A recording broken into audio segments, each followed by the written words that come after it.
All right, here we go. This is, I think it's page 4. Page 4 of the Unit 7 test review. Let's get started. Number 15, very similar, almost pretty much exactly the same as number 14.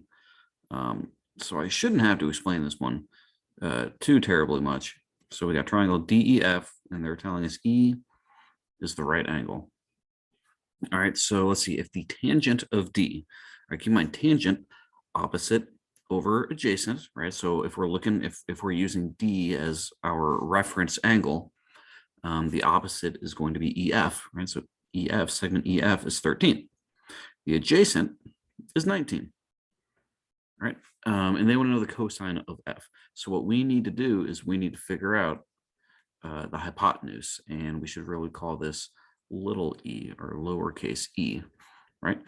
Pythagorean theorem says a squared plus b squared equals c squared. So we're going to have 19 squared plus 13 squared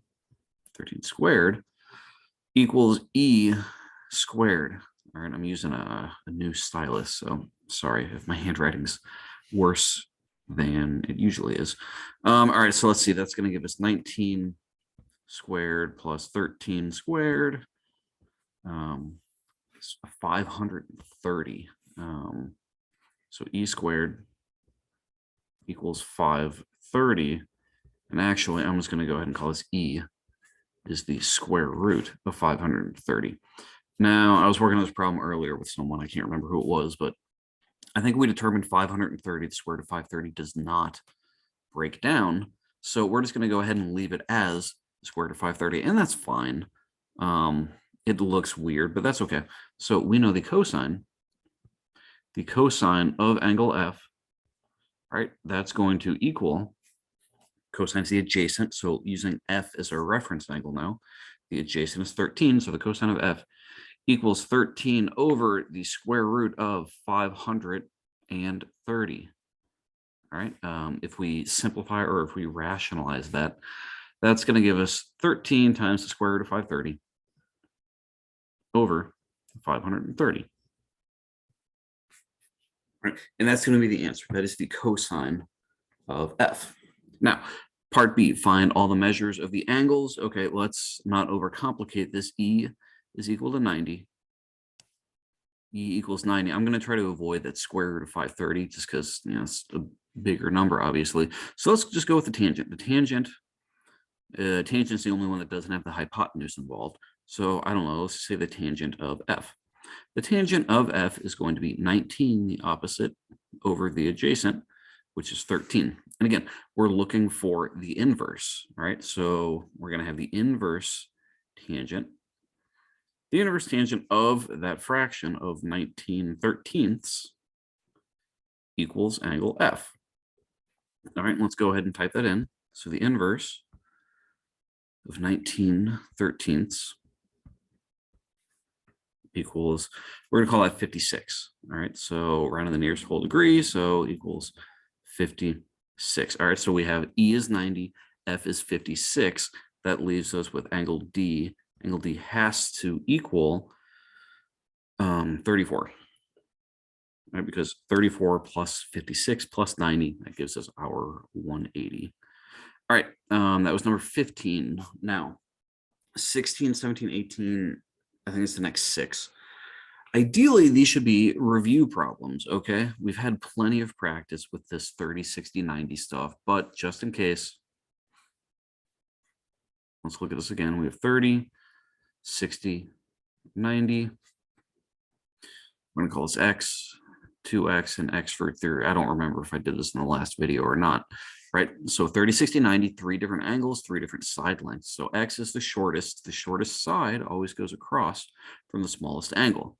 The hypotenuse is your longest side, and the hypotenuse is always twice or double the shortest side, all right? And then beside across from 60 is just going to be the shortest side times the square root of 3. All right. No, these arrows I drew, that doesn't have anything to do with the centroid. I know we talked about that way back when. Nothing to do with the centroid. All right. Now the next one, the 45, 45. 90 triangle, it's isosceles. What does that mean? That means two of the legs are the same. All right, so both of these legs are x, and this was the easy one. All right, the hypotenuse is just going to be the leg times the square root of 2. All right, so those are the two special right triangles. Remember, this is what we talked about before we even learned trig. All right, so now if you look at 16, they're giving us the hypotenuse. All right, so they're giving us the x root 2. So what we need to do to go backwards, to go to the leg, is just divide. All right, and we know these legs, they have to be the same. So we really only need to solve for one because they're the same. So that's going to give us 24 divided by the square root of 2. All right, and then go ahead and rationalize that. Square root of 2 divided by the square root of 2. That gives us 24 root 2 over a normal regular 2. And then from there, we can reduce those fractions, right? Those are like terms, right? One's just a whole number, one's a square root number. All right, so we're going to have 12 square root of 2. And that's going to be the legs for both of these, for number 16. Both legs are 12 root 2. All right, next one. Same kind of thing. So 45, 45, 90. Again, they're giving us the hypotenuse. So we're going to have 12 square root of 3. And we divide this again by the square root of 2. It doesn't matter that there's already that square root of 3 there. It's just whatever the hypotenuse is divided by the square root of 2, right? And we will take care of it later. Right, so now we're just going to rationalize it. All right, so what we're going to have on top is 12 times the square root of 6. Okay, those, the square root of 3 and the square root of 2, those are like terms. We're allowed to combine when we multiply radicals. When we multiply square root numbers, we're allowed to combine them. So 3 times 2 gives us 6. All right, so the square root of 3 times the square root of 2 is the square root of 6. All right, that's on top, and on bottom, regular 2. And just like last time, we're going to get 6 square root of 6, right? Last time we simplified the 12 over 2, or get 12 over 2, and we got 6. Okay, one more. So now we're given a leg this time. So to go from the leg to the hypotenuse, we just multiply by the square root of 2. So we're going to have 7 square root of 2 multiplied by the square root of 2. All right, so that gives us 7 square root of 4, or regular 2, which ends up being 14. All right, and the Blues just scored a goal. All right, number 19, 30, 60, 90 now. So again, let's go back to this page, 30, 60, 90. What we need to do is we need to try to get the shortest side. No matter what segment they give us, sometimes they give us the hypotenuse, sometimes they give us the longer leg. We should always try to find the short leg first. All right. In this case, we have the short leg, right? It's opposite from the 30-degree angle. So that's how you know it's the smallest. So the hypotenuse is just 2 times that short leg, 2 times 6, which just gives us 12, equals 12. Right, and then the longer leg is just going to be 6 times the square root of 3. Right, when we're given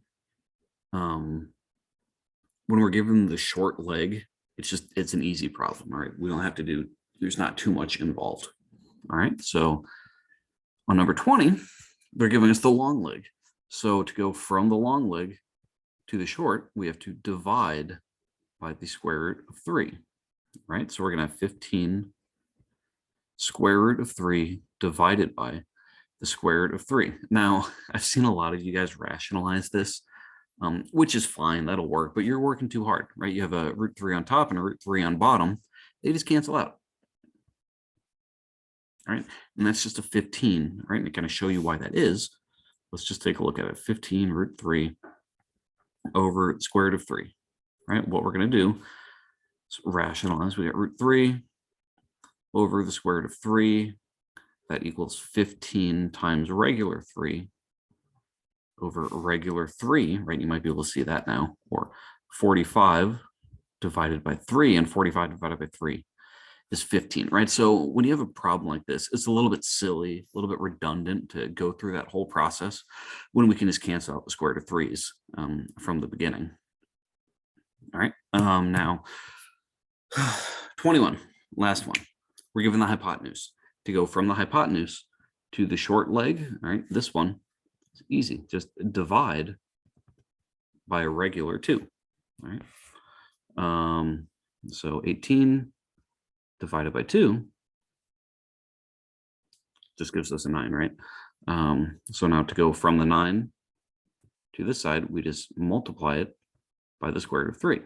So we're going to get 9 times the square root of 3. And that's our answer for number 21. All right. 22.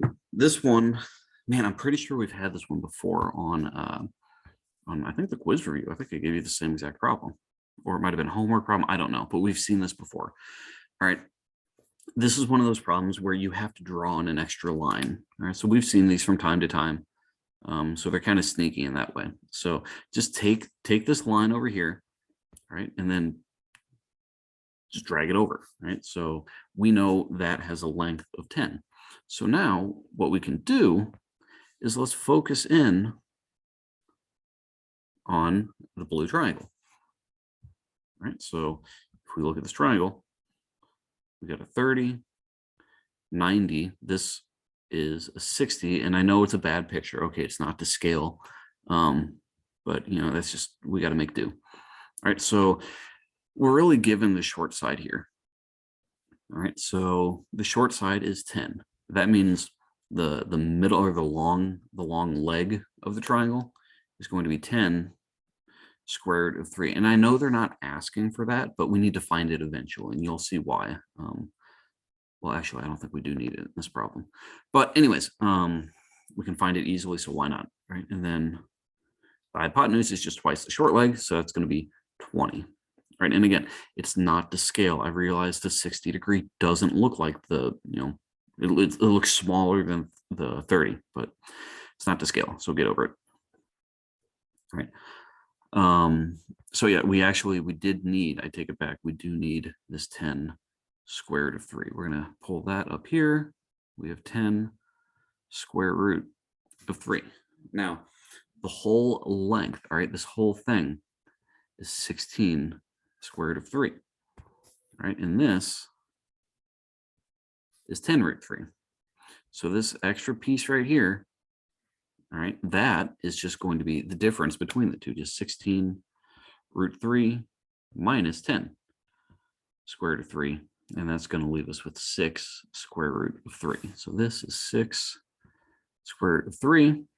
All right, so this right here, that's your 6 root 3. And just like we did with that red line, we can just drag it down. Okay, so we know that x equals 6 times the square root of 3. And that one's done. All right, last one for page whatever we're on, I think 4. All right, this one for sure we've seen before. Let's find x first.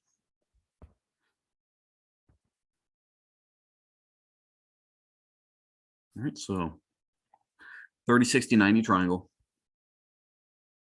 So we got 30, 12, 60, and 90. All right, so we're given the hypotenuse. That means the short leg has to be half of that, okay? And then the long leg is 6 square root of 3, right? So now just thinking about it, this piece right here, 6 square root of 3, and that was actually z, all right? So we found the value for z. X was 6, so let's take this leg, all right? Let's take that leg, and let's drag it over here, so we know that this side is equal to 6. All right, so now let's focus on that green triangle. So we have a 6, we have a 45, we have a 90, so that leaves this upper like top angle, also a 45. So keep in mind 45, 45, 90 means it's isosceles. So that means it's congruent, and W ends up being 6 times the square root of 2. So this piece down here is just a 6. All right. And then this is 10. So that means this piece down here is also 10. All right, so y now, y equals 6 plus 10 plus 6 square root of 3. Now keep in mind, these are the only like terms. Okay, that root 3, not a like term. Don't try to combine it. So we know y equals 16 plus 6 square root of 3, right? And that's the final answer. I realize it looks weird, but that's okay, right? That's totally fine. So that is our final answer. And that was page 4 of the review. So now page 5, we got some word problems. So I will finish this off in one final video. All right, so we'll see you guys in the next one.